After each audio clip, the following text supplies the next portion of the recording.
Essentially, the more effort you put into recording a piece of information, the better you will retain it. And I believe that this is a concept that has a lot of value in the world of self-improvement. See, one of the biggest issues with self-improvement is the fact that there's so much information out there. There are hundreds of thousands of books, videos, and podcasts, but it doesn't matter how much time you spend consuming this information because if you're not remembering any of it and internalizing the lessons, there's no point.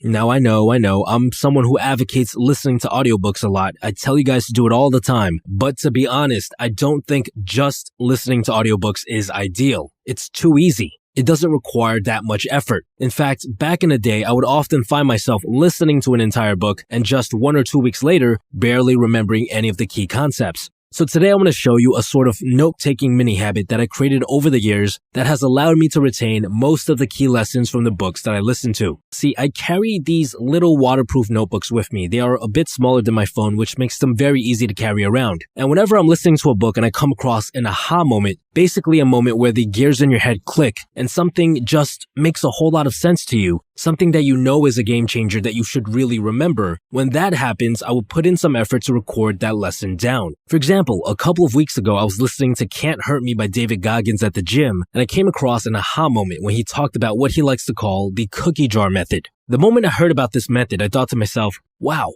this is some powerful stuff. I need to remember this. So I put down my weights, I paused the audiobook, I pulled out my little notebook and pen, and I wrote down cookie jar method, and I proceeded to write a short little summary about what it was. And after doing that, I rewinded the audio by a couple of minutes just so I could listen to that part again. If you take a look at this incident, I'm putting in maybe 10, 20 times more effort into digesting this one piece of information as compared to if I just listened to it on the audiobook. And because of that, that lesson has stuck with me ever since. And to top it all off, when I really want a lesson to stick with me, I'll actually go out of my way and put in even more effort by bringing it up in a conversation soon after. I have some friends that are interested in self-improvement, and when we're just hanging out, I'll talk about some of the new concepts I've come across recently.